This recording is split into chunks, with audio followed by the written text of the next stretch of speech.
കൂർക്ക, Chinese potato എന്നൊക്കെ പറയും. ഈ കൂർക്ക കഴിക്കാൻ സൂപ്പറായിട്ടുള്ള ടേസ്റ്റ് ആയിട്ടുള്ള വിഭവം തന്നെയാണല്ലേ. പക്ഷേ ഇതൊരു വൃത്തിയാക്കാൻ നല്ലൊരു പണി തന്നെയാണ്. ഈ മണ്ണും ചളിയും കളയുക എന്നുള്ളത് പെട്ടെന്ന് ഒന്നും സാധിക്കാറില്ല. അപ്പോൾ ഇതാ വളരെ പെട്ടെന്ന് നമ്മുടെ കൂർക്ക വൃത്തിയാക്കാനുള്ളൊരു മാർഗവുമായിട്ടാണ് ഇന്ന് ഞാൻ വന്നിട്ടുള്ളത്. എൻ്റെ ചാനൽ ആദ്യം കാണുകയാണെങ്കിൽ ഒന്ന് സബ്സ്ക്രൈബ് ചെയ്ത് സപ്പോർട്ട് ചെയ്യണേ. കൂടാതെ ഈ വീഡിയോ ഇഷ്ടപ്പെട്ടുവെങ്കിൽ ഫ്രണ്ട്സുമായിട്ടൊന്ന് ഷെയർ ചെയ്യും. വളരെ യൂസ്ഫുൾ ആയിട്ടുള്ള ഒരു ടിപ്പാണ്.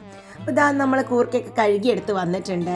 ഈ കൂർക്കയെ കഴുകിയെടുത്ത് വരാൻ മുമ്പൊക്കെ എന്ന് പറഞ്ഞാൽ നമ്മൾ ചാക്കിലൊക്കെ കെട്ടിയടിക്കില്ലേ, ഇതിപ്പോൾ ജസ്റ്റ് നന്നായി ഒന്ന് കഴുകി വൃത്തിയാക്കി നമ്മൾ പറ്റുന്ന പോലെ ഒന്ന് ജസ്റ്റ് ഒന്ന് ഒരു തുണിയിൽ കെട്ടിയിട്ട് അടിച്ചതായിരുന്നു ഇത്. ഇതാ അത് കഴിഞ്ഞ് കൊണ്ടുവന്നാണ്. ഇപ്പോഴും ഇതിലുണ്ട്, എന്നാലും മണ്ണ് പോയിട്ടുണ്ട് കേട്ടോ. ഇനി ഈ തോലൊക്കെ കളയാനായിട്ട് നമുക്ക് വളരെ പെട്ടെന്ന് ഇതിനെ ഒരു പ്രഷർ കുക്കറിലേക്ക് ഇടാം. പ്രഷർ കുക്കറിലേക്ക് മണ്ണ് മാത്രം കളഞ്ഞിട്ടാണ് ഇട്ടിരിക്കുന്നത്. ഇതിലിപ്പോൾ തോലൊട്ടും കളഞ്ഞില്ലെങ്കിലും കുഴപ്പമൊന്നുമില്ല. ഇതിപ്പോൾ നമ്മൾ കൈ കൊണ്ട് ജസ്റ്റ് കളഞ്ഞിട്ടുള്ള കുറച്ച് തോലാണ്. ഇനി കുറച്ച് വെള്ളം, അത് മൂടുന്ന വിധത്തിൽ വെള്ളം ഒഴിച്ചിട്ട് ഹൈ ഫ്ലെയിമിൽ 1-2 വിസിൽ, ചെറിയ കൂർക്കയാണെങ്കിൽ 1 വിസിൽ മതി. എന്നിട്ട് ഇതിനെ ഇങ്ങനെ അടച്ച് വെച്ചൊന്ന് വേവിക്കുക. 2 വിസിൽ മതി, അതിലും കൂടുതലാവണ്ട.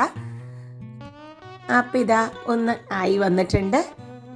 ഓവറായിട്ട് കുക്കായിട്ടുണ്ടാവരുത്.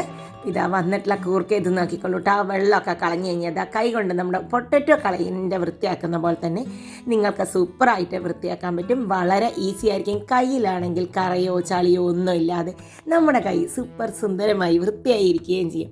അപ്പം ഇതാ കൂർക്ക വൃത്തിയാക്കാൻ ഇതിലും ഈസി ആയിട്ടുള്ളൊരു മാർഗ്ഗമുണ്ടോ ഉണ്ടെങ്കിൽ ഒന്ന് കമൻറ്റ് ചെയ്യൂ. അപ്പോൾ ഇതാ ക്ലീനായി വന്നിട്ടുണ്ട്. കയ്യിലൊന്നും ഒട്ടും കറിയുമില്ല ചളിയുമില്ല. ഇതുപോലെ തന്നെ മറ്റുള്ളൊക്കെ റെഡിയാക്കി അടിപൊളിയായിട്ട് കൂർക്ക വിഭവങ്ങളൊക്കെ തയ്യാറാക്കൂ. ഇനി ഇതിലെന്താണ് മെഴുക്ക് വരട്ടിയോ എന്ത് വേണമെങ്കിലും നിങ്ങൾക്ക് ഉണ്ടാക്കുകയും ചെയ്യാം.